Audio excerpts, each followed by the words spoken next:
Hello everyone, my name is Oscar. On the off chance that you've come across both this YouTube channel and this YouTube video, seeing as it's the only one on my channel right now, it might be a little weird. But today I would like to look at a video that had kept me up for the last hour, or 53 minutes and 48 seconds. And this is a video by a YouTube channel called the Denver Society of Creation.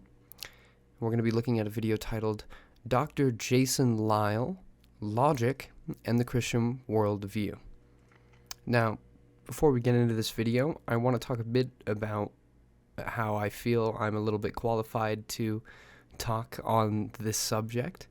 I was raised in a Catholic household, and through my experiences as a Christian at one point, I had decided that I was going to look into my faith and really find out why I believed what I believed. And through reading the Bible, mostly, I found that I no longer believed anything I had been taught, and I did not believe in the God of the Bible or any of his morals or logic.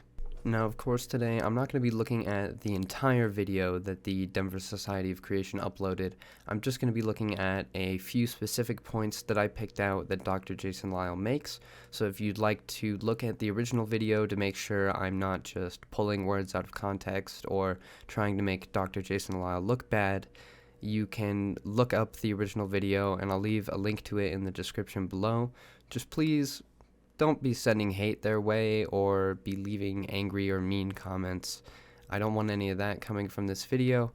I just wanted to post my thoughts on why this video grinds my gears so much. Now, with all that said, let's go ahead and get into the video and see what Dr. Jason Lisle has to say. It's good to be with you this evening, and we'll talk about logic and the Christian worldview. This is something that's near and dear to my heart. And I want to begin by asking you to think to yourself, how would you respond if somebody said the following? We know evolution's a fact because bacteria have evolved resistance to antibiotics. Or how would you respond if somebody said, you're just a Christian because you were raised in a Christian home? If you were raised by Muslims, you'd probably be a Muslim. Or if somebody said, the Bible teaches that God causes lightning and rain, there's the verses, but we now understand that these things are due to natural forces. So you're wrong, you Christians. Well, I have to tell you, these are all examples of fallacies, errors in reasoning. That's what a fallacy is. It's a common error in reasoning. And the study of logic can prevent or expose such errors and is indispensable in the field of apologetics, the defense of the Christian faith. Now, before I dig into Dr. Lisle's opening sequence of this video, I do want to make it known that unlike a certain Kent Hovind, Dr. Lisle does have a real PhD in astrophysics from the University of Colorado. According to his own bio on the Masters University website, Dr. Jason Lisle is a Christian astrophysicist who researches issues pertaining to science and the Christian faith. Lisle earned a PhD in astrophysics at the University of Colorado in Boulder. So, real degree, gotta hand him that one. Dr. Lisle begins his video by asking his viewers a few questions that they might find hard to answer as a Christian. The first of which is a proposed evolutionist asking them or telling them, we know evolution is a fact because bacteria have evolved resistance to antibiotics. Now, this question is semi-well worded. It is, I believe, referring to the Lenski experiment, which is a very long-running experiment on the evolution of bacteria. But this is by no means the only reason or the only proof we have of evolution. It is just a very fascinating experiment into how quickly we can observe evolution through the use of bacteria on certain states and certain environments in which they grow. Now, I won't be diving into the complexity of the Lenski experiment here. There's a wonderful video on Veritasuim's YouTube channel that shortly goes over the premise of the experiment and how its findings are pretty revolutionary. So if you'd like to look into the experiment more yourself, there will also be a link to that video in the description below.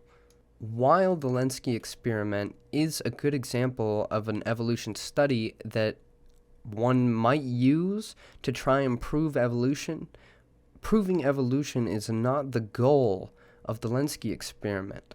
It is not there to show, hey, evolution is real. It is there to say, hey, look at the evolution of this bacteria. For the greater part of the scientific community, evolution is pretty set in stone, and there are tons of scientific and peer-reviewed resources that you can use to learn about how we evolved on the internet that you can access by simply going on Google Scholar and looking up evolutionary biology.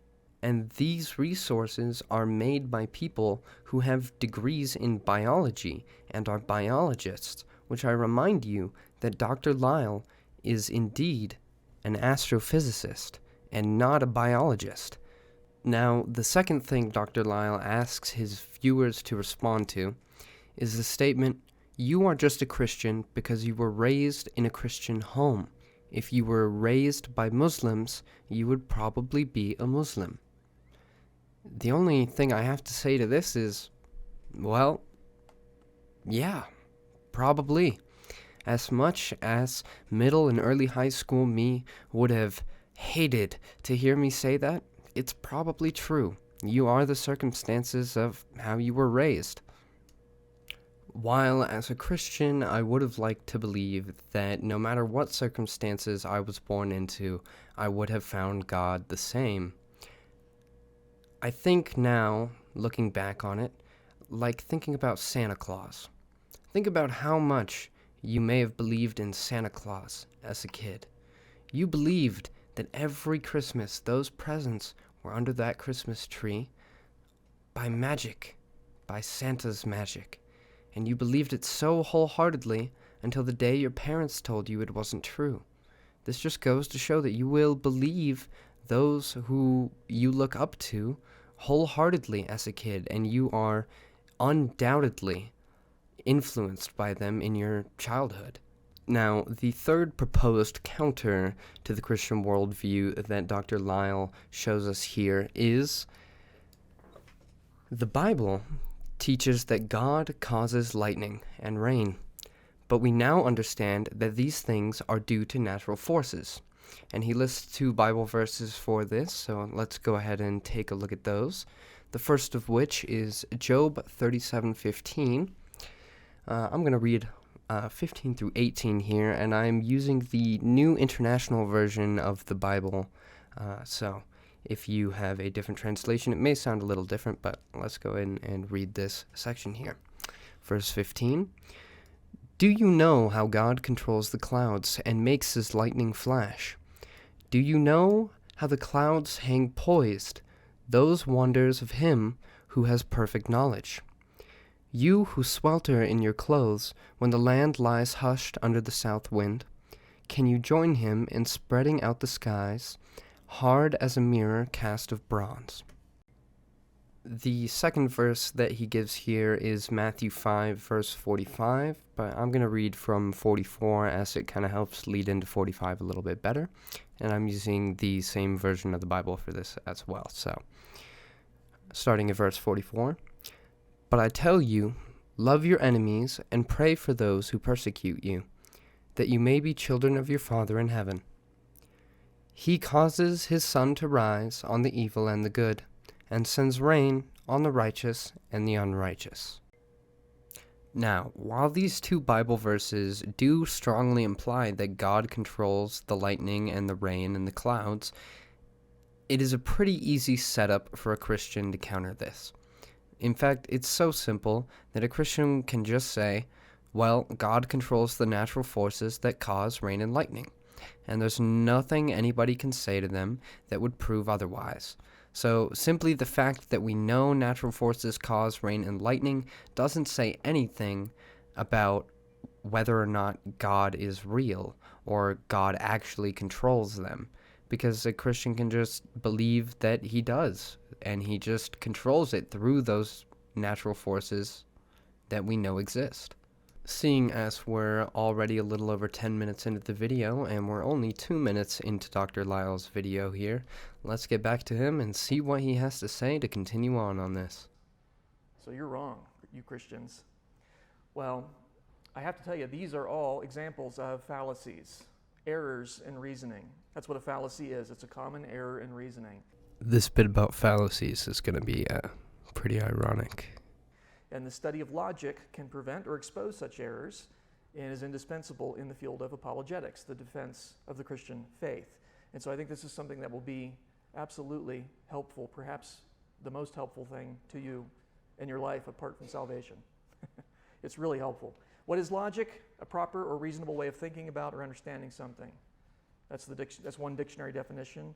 Another is a science that deals with the principles in criteria of validity, of inference, and demonstration, the science of formal principles of reasoning. Emphasis on validity. It's correct thinking. Logic is correct thinking. So long as logic is what Dr. Lisle defines as correct thinking, of course. Or the study of correct thinking. And so that's what you learn when you learn logic. To be logical is to think correctly. To think rationally, to think logically, is to think in a way that's consistent with God's thoughts. But wait a minute, Dr. Lisle, you just said it's to think correctly. Yeah, exactly. Whoa. Wait a minute. What's this about correct thinking being what God thinks? Yes. God always thinks correctly. God always thinks correctly, you say? Now, I wonder if I can think of a few times that God has said something that I wouldn't find exactly correct. Let's start with Exodus 21 here. Verse 7. This is talking about how a man can sell his daughter as a slave. So let's get into that. Starting at verse 7. If a man sells his daughter as a servant, she is not to go free as the male servants do, if she does not please the master who has selected her for himself. He must let her be redeemed. He has no right to sell her to foreigners because he has broken faith with her. If he selects her for his son, he must grant her the rights of a daughter. If he marries another woman, he must not deprive the first one of her food, clothing, and marital rights. If he does not provide her with these 3 things, she is to go free without payment of money. So, basically, here, a man can sell his daughter to another man, whether the daughter wants to or not. That man is free to give that daughter, who he has purchased as a slave, to his son, whom he can take as his wife, and if this was done without the daughter's, consent, like most of the time that it was done, then he could rape her, and she would be forced to marry him and live with him for the rest of her life. Continuing on in Exodus 21, we're going to start at verse 20 here. Anyone who beats their male or female slaves with a rod must be punished if the slave dies as a direct result, but they are not to be punished if the slave recovers after a day or 2, since the slave is their property. If you're like me and you find the concept of slavery as a immoral and absolutely sick and vile practice in the first place, then surely, like me, you won't find these things that God said to be correct. After all, if God is so powerful that he can tell me with whom I am allowed to use my genitalia, then surely he could tell the beings of earth that slavery is immoral in the first place. You thought I was done making my point, but I'm not. Let's take a look at Numbers 31. We're just going to start from the top here, as I'm going to look at a pretty big section. So, starting at verse 1, Numbers 31. The Lord said to Moses, take vengeance on the Midianites for the Israelites. After that, you will be gathered to your people. Verse 3. So Moses said to the people, Arm some of your men to go to war against the Midianites, so that they may carry out the Lord's vengeance on them. Send into battle 1,000 men from each of the tribes of Israel. So 12,000 men armed for battle, 1,000 from each tribe, were supplied from the clans of Israel. Moses sent them into battle, 1,000 from each tribe, along with Phinehas, son of Eleazar, the priest, who took with him articles from the sanctuary and the trumpets for signaling. They fought against Midian, as the Lord commanded Moses, and killed every man. Among their victims were Evi, Rekem, Sur, Hur, and Reba, the 5 kings of Midian. They also killed Balaam, son of Beor, with the sword. The Israelites captured the Midianite women and children, and took all the Midianite herds, flocks, and goods as plunder. They burned all the towns where the Midianites had settled, as well as all their camps. They took all the plunder and spoils, including the people and animals, and brought the captives' spoils and plunder to Moses and Eleazar, the priest, and the Israelite assembly at their camp, on the plains of Moab by the Jordan across from Jericho.